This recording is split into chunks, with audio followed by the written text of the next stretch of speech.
Afternoon. It's good to see everyone. I'm bringing to order the meeting of directors of USA Niagara Development Corporation for Friday, May 22nd, 2015.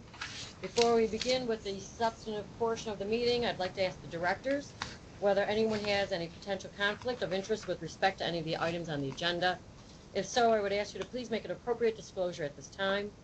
We will then be sure that you may recuse yourselves from any discussion or vote with regard to such item or items. Anybody? No. Thank you. I'm now going to ask for a motion to approve the minutes of the March 26, 2015 directors meeting. Any questions? Yes. Motion approved. Oh, thank you, Paul. Thanks for asking for a motion. And then the second will be Mr. Williamson. I figured we have to do everyone. Yes, you sure have to take over. All in favor? Aye. Any opposed? No. So now we're going to go on to, we're going to be a little out of order, but it's the second item first. So I'm going to turn it over to Chris to present the next item, which relates to the 310 Rainbow Boulevard Industrial Small and Medium-Sized Business Assistance Project. Chris, when you're ready, let's get that done. Thanks very much. Good afternoon, everybody. The project description location for 310 Rainbow Boulevard project involves providing state assistance to Hamster Group to facilitate a $38 million mixed-use development on a highly visible 0.88 acre land parcel along Old Fall Street. It would result in the development of a 111,629 square foot building containing a hotel, ballroom, and ground level food and beverage and retail operations open to the general public.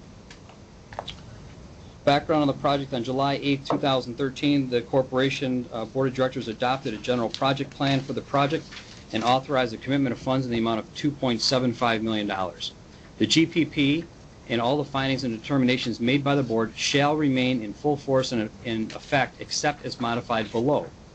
The proposed 2015 modified general project plan is summarized as follows. The cost estimates and program of the project have been refined by the developer, requiring a modification of the project. As such, staff recommends certain amendments to the GPP. Proposed amendments are attached are part of attachment 2 and described as follows. The developer has eliminated the previously proposed 24 rental apartments from the development program in exchange for more hotel rooms and meeting space, given the updated construction estimates and associated pro forma. In addition, the previously committed $2.75 million in assistance toward the project. An additional $1.1 million in state funds has been proposed to be provided to the developer. This public investment, now proposed to total $3.85 million, would advance a total investment now estimated at roughly $38 million, up from $25 million. The public investment would result in Hamster achieving an acceptable internal rate of return necessary to undertake the project. 35. Yeah, there's a typo in there, 38 with contingency, yes. Okay. Well, with contingency. Yeah.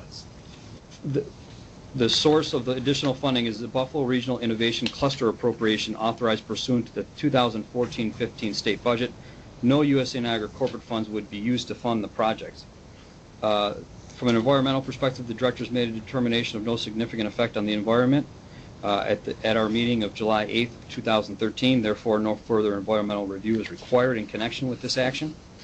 Non-discrimination in contractor and supplier diversity shall apply, of course, to this project and continue to apply. And so based on the foregoing, the directors were requested to adopt the May 2015 modified general project plan and authorize a commitment of funds in the total amount of $3.85 million for the project, and to authorize the taking of all actions related to the foregoing. Good. That's it. Any questions or comments from the directors? Any comments from the public? If not, I'll entertain a motion for approval. So moved. Mr. Williamson, second. Mr. Nanula, all in favor? Aye. Any opposed? No. Thank you. And now we'll go to item 1. The USA Niagara procurement guidelines. Yes. Yes. All right, final Please. item. At its March 2014 meeting, the directors adopted updated and revised guidelines for the use, awarding, monitoring, and reporting of procurement contracts as mandated by Section 2879 of the Public Authorities Law. There have been a small number of changes to relevant laws as well as to executive orders and directions to authorities in the past year. Accordingly, the ESD procurement manager and staff from the legal department have engaged in a revision of the guidelines. As a result, on March 19th of this year, the ESD board adopted the revised guidelines. The 2015 guidelines set forth the policies and procedures to be followed by ESD and the subsidiaries, including USA Niagara, when seeking to contract for goods or services. It is required that each subsidiary approve its own procurement guidelines in terms virtually identical to the proposed 2015 guidelines.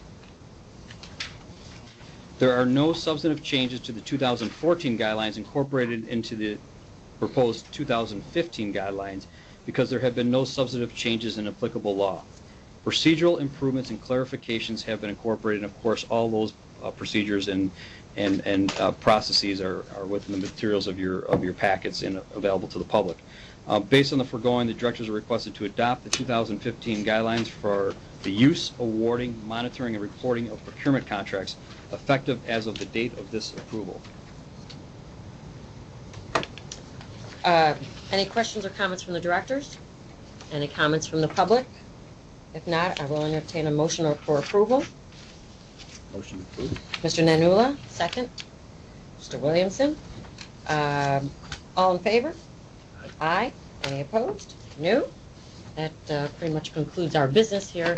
But before we adjourn, and I know, Michael, you're in a little bit of a rush, but if Chris, and some of you, Michael and I were at the opening of the new Wingate by Wyndham Hotel yesterday.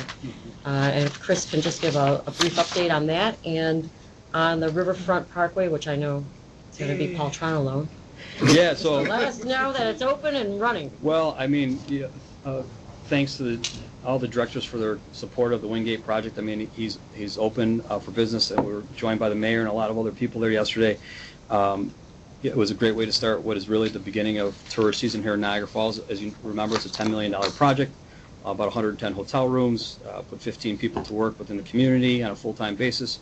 And this corporation assisted with $980,000 investment, which we made in the project in order to make the numbers work. But we had a really nice day, highlighted by attendance from the Lieutenant Governor to spend time with the family and to open the facility. And so it was a good day, and the first of what will be 5 or 6 upgrades and or new builds in the lodging industry here, which is long past due and desperately needed. So it was a good day, and thank you for your support. We thank the mayor for his team for their support and involvement, and I think that's all I would add on Wingate. So let's go on, Paul. Want to talk about the opening of the new riverfront? The Riverway. Riverway. The Riverway. It's in the process of being. We hit our first milestone at our last meeting. Remember, I said we're going to try and eliminate the detour. That was our number one objective before the weekend, and we hit it a day early.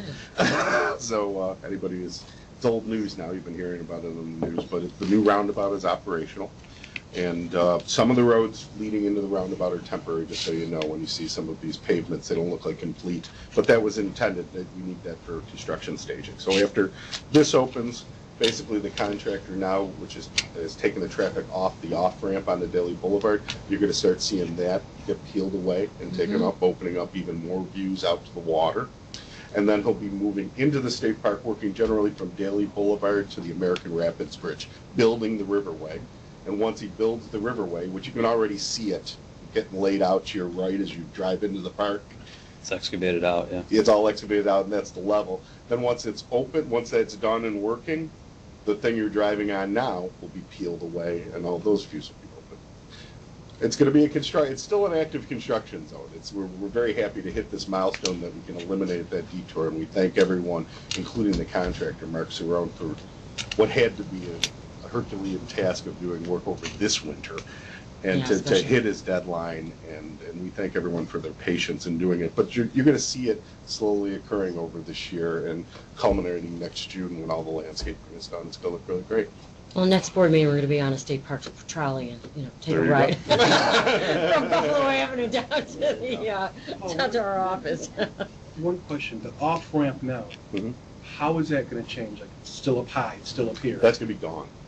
Right when you come in now, you come off the high off-ramp and come down into the roundabout. That's a temporary Oh, pavement. that's right. Okay, so over here, that's. But you can see the permanent pavement off to your left. It's Right. just that we have to Okay. That's right. remove the old pavement before we can tie in the permanent one. Great. Well, thank you, guys. I always Sure. appreciate the updates. So, if we have no other business, may I have a motion to adjourn? Mr. Nanula, seconded by Mr. Williamson. All in favor? Aye. Aye. Perfect. So moved.